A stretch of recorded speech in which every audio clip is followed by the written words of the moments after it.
Presidente Pastrana, também saudar Ministro Baraka por nos receber aqui, Secretário-Geral Tono e todos os digníssimos membros desta mesa e os presentes. Depois das intervenções feitas pelo Presidente do IDC África e Primeiro-Ministro de Cabo Verde, talvez eu me permita fazer aqui apenas aproveitar, fazer uma espécie de um update sobre os desafios do continente. É sempre uma oportunidade e falar muito rapidamente sobre Angola. A África é um continente grande, com quase um quarto da população do mundo, que está a lutar por ter uma posição no Conselho de Segurança das Nações Unidas. Foi a exigência que a reunião dos chefes de Estado fez em fevereiro deste ano. Espero que assim possa ocorrer rapidamente, mas é ainda um continente com alguns desafios grandes.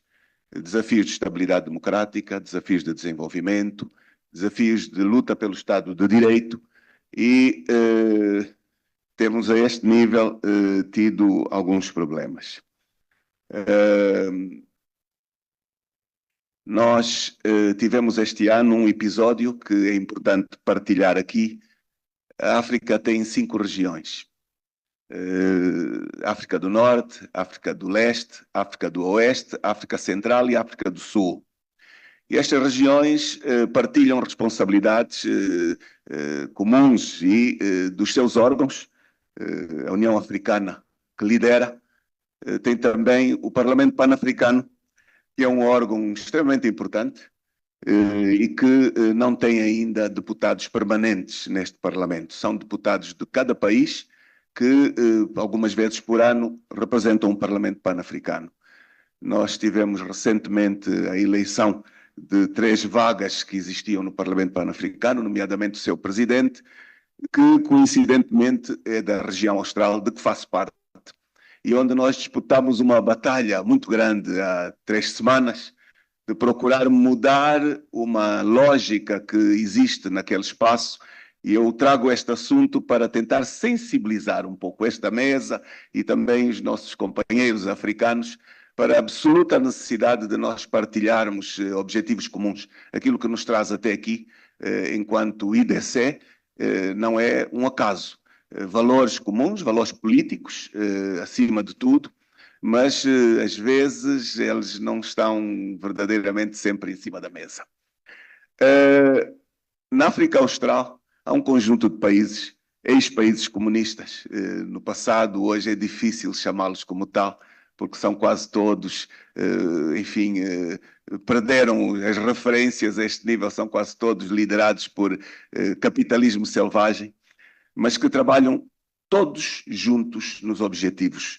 O caso de Angola, o meu país, o caso do Zimbábue, o caso de Moçambique, o caso da Namíbia, o caso da África do Sul, alinham permanentemente com posições comuns nos organismos em que participam.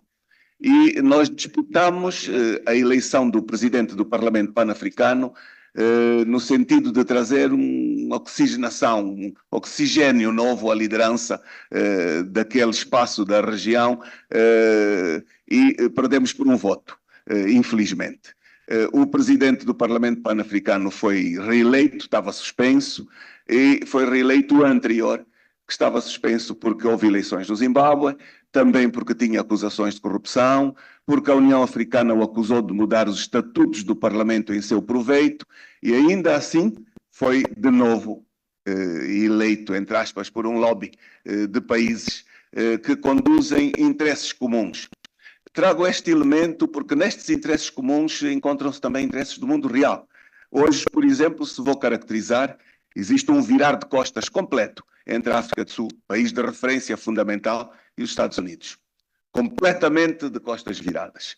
O que traz a necessidade dos Estados Unidos procurar novos parceiros e, no âmbito do continente, esta é uma questão que às vezes nos custa muito caro, porque fecha-se os olhos aos valores políticos, fecha-se os olhos às violações dos direitos humanos e de facto, o nosso continente hoje ainda continua com muitos problemas ligados à estabilidade política e é olhado, é disputado principalmente por potências como a América, a China, A Rússia um pouco menos, mas foi aqui falada a presença do grupo Wagner em África. Sabemos todos que se encontram presentes de forma muito forte no conjunto de países que foram alvos de golpes de Estado, ali sobre o Sahel. O caso do Mali, do Burkina Faso, enfim, tem ali a presença, mas também na RDC. Seguramente o país africano com mais recursos minerais e onde atuam de forma muito forte, com incidência muito grande nos tráficos de ouro, de diamantes, de metais preciosos, e nós precisamos de ter um olhar muito atento para esta questão. Nesta questão, recentemente temos muitos problemas com o tráfico de droga. O tráfico de droga hoje é um problema dramático em muitos países, e eu se falo de Angola, o tráfico de droga tomou conta de muitas das instituições do meu país. Está presente fortemente noutro que fala português, em Moçambique, onde tem uma grande instabilidade, mas que são, uma parte dela, os movimentos que lutam, enfim, islamismo, o avanço do islamismo também está muito por trás, mas acima de tudo é o problema da droga e as rotas para a Europa, que ali se encontram de forma muito fortemente representadas. Assim, eu queria puxar um bocadinho alguma solidariedade para o nosso caso, o espaço africano, onde os africanos têm que, de facto, saber unir-se, sabermos trabalhar melhor juntos. No Parlamento Pan-Africano, em especial, o IDC deve ter aqui também uma referência própria. É uma das lutas do nosso digníssimo Thierry, que nos tem puxado ao desafio dos países membros, dos partidos membros do IDC, conseguirem ter uma política comum, defesa de valores comuns no Parlamento Pan-Africano, constituirmos ali um lobby que nos permita levar a bom porto aquilo que partilhamos também enquanto IDC internacional. E é um desafio que esta reunião, à margem dela, os que aqui estão, podemos tentar e encontrar, de facto, uma melhor interação que leve a este mesmo desafio.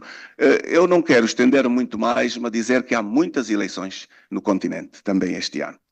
Imensas eleições. Os países onde houve golpes de Estado assumiram todos que fariam eleições em 2024 para fazer regressar a soberania aos civis. Não sei se vão cumprir.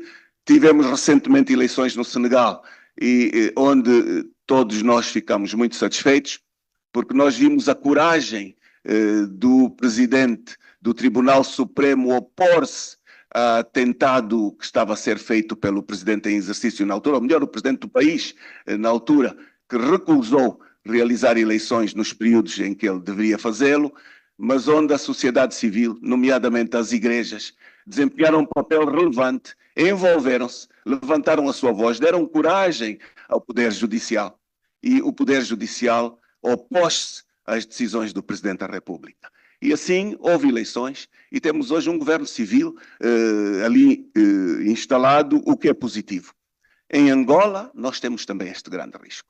Nós temos um Presidente da República que, nos últimos meses, não tem outra agenda senão mudar a Constituição e lutar para um terceiro mandato que a Constituição não permite. Terceiro mandato este que é a base dos golpes de Estado na maior parte dos países africanos. E ocorrem questões interessantes. Eu gostava de trazer para esta reunião o que aconteceu, por exemplo, no Sahel.